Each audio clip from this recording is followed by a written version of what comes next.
and welcome to today's video. Today I wanted to show you how to make these awesome shawls or scarves depending on how you want to use them. The technique or the pattern we're using today is called half a granny square because it is similar to how you would make half a granny square. And if you know how to make a granny square, this will be so easy for you to make because we will kind of use the same technique. Also, if you're a beginner, this is really beginner friendly and easy to do. So I've made these different ones. As you can see, they are kind of triangular. And you can make them in pretty much any material you like. I think I would suggest maybe a woolen one or a mohair or something like that. But that is really up to you. I think at one point I made one in cotton as well as a light spring alternative to a scarf, which actually turned out really well. Just, be aware that you pick a yarn that you would wear around your neck. That is the most important thing. So let's jump right into it and I'll show you how to make it.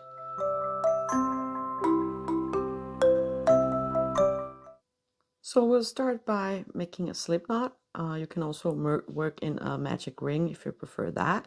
It's not really a big deal. So create your slip knot, insert your hook, and then chain 4. You can also chain 3 if you are comfortable with that. But for this project, it doesn't really make much of a difference if you use 3 or 4 chains. So I will use 4 because it's easier to see on the video. So you go down into your first chain and you make a slip stitch and connect the 4 chains. So you have a little circle here. So it looks like this. Then we're going to start by chaining 4. 1, 2, 3, and 4. We're going to go into the ring and do 3 double crochets. So just make sure you are in the right place in the ring and do 3 double crochets. So this will be our first cluster of 3 double crochets. So here is the last one. There we go. 3. So chain 4, 3 double crochets. Then you are going to chain 2, and this will be the tip of our shawl or scarf. I'm going back into the ring and do another cluster of 3 double crochets. So 1 and 2 and 3, and then we're going to chain 1 and do 1 double crochet. So that will kind of match the other side completely. Let's pull that up and have a look. So here you have it. So our 4 chains over here now kind of match our 1 double crochet and 1 chain over here. We have our 2 clusters, and this will be the tip of our scarf.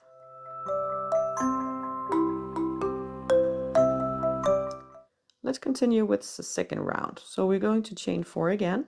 1, 2, 3, and 4, like that. Whoop. We're going to chain turn our work like that. So we're now on the right side. And then we're going to go into this cluster that we have created with our chain 1 and our double crochet. And in this cluster, we're going to, or in this chain space, sorry, we're going to do 3 double crochets. 1, 2, and 3. We're going to go up to this chain space up here. So we're going to chain 1 and move into that space. And you can see we have our 2 chains up here. So there's a little more room up here. Let's say that. And we're going to put in 2 clusters of double crochets. But we're also going to chain 2 in between. So that was our first cluster, and then we're going to chain 2, go back in, and do another cluster of 3 double crochets. So 2 and number 3, like that. and then we're going to go into this chain space, so chain 1, and move into the chain space and do another cluster of 3 double crochets. So 1 and 2 and 3, and then we're going to finish the round off by chaining 1 and doing one double crochet like that. Pull that, and it will look like this. And that is all there is to this pattern. So you'll start by chaining 4 each round, turn your work, do your cluster, chain 1 to get between the chain spaces, and then at the top you're going to chain 2. And then you're just going to work, as many round as you would like, so it fits your project. I do have some tips and tricks for you for making, a little adjustments to this project. So I made this little sample to show you some tips and tricks. The first one I want to share with you is that, in the beginning it's not really difficult to find your tip. It's up here, and you have 2 chains and only 1 chain in all the others, so you'll find it.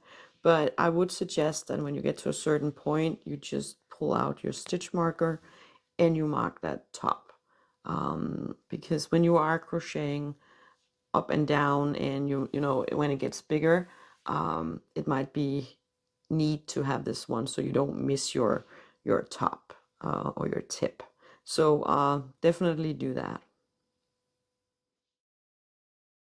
So tip number 2 is about the tightness of your project. If you think your project is a little too snug and you want it to be more loose, the first thing you can do is change your hook size.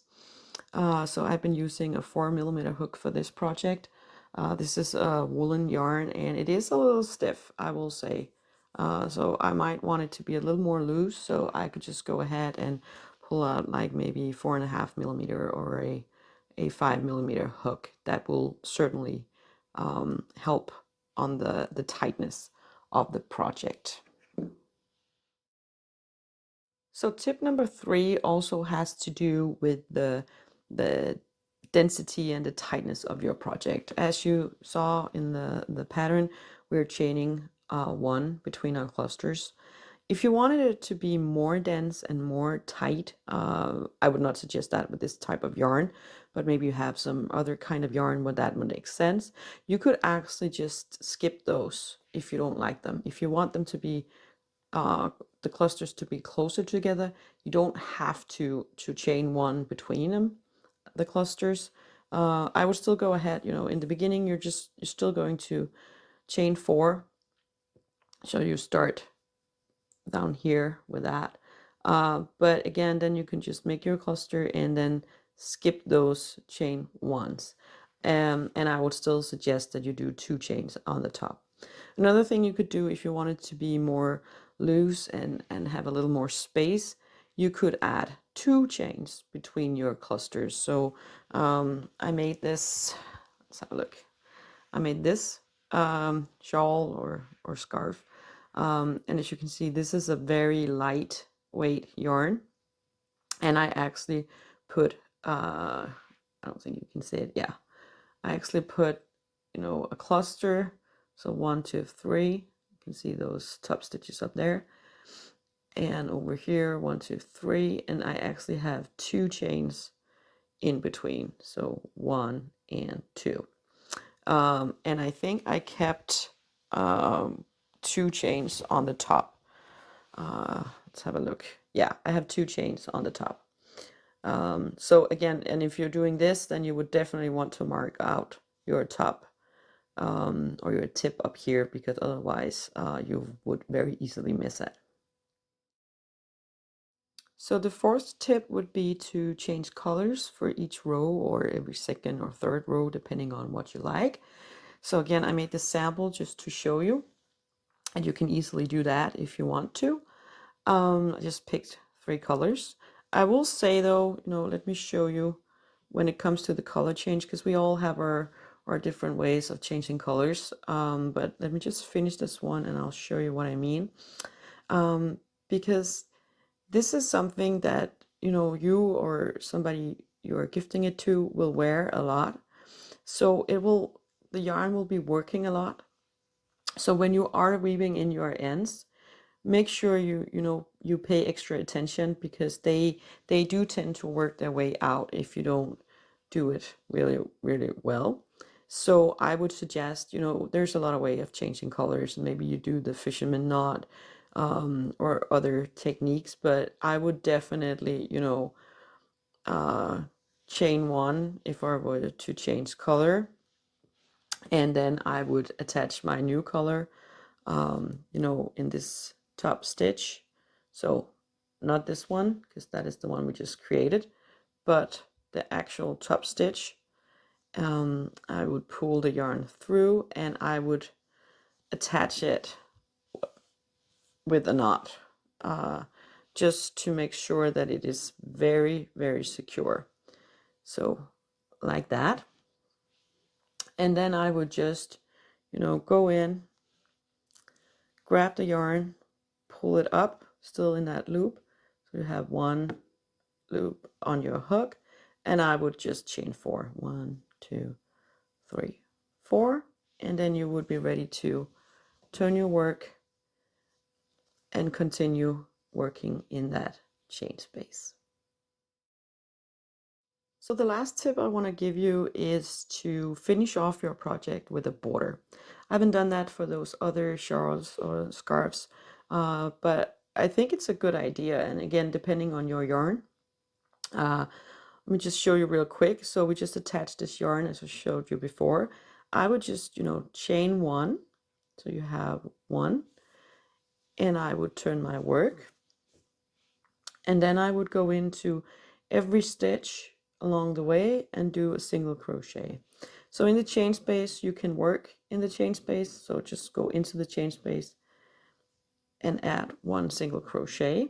Or if you prefer it, you can also work in the stitch, in this top stitch.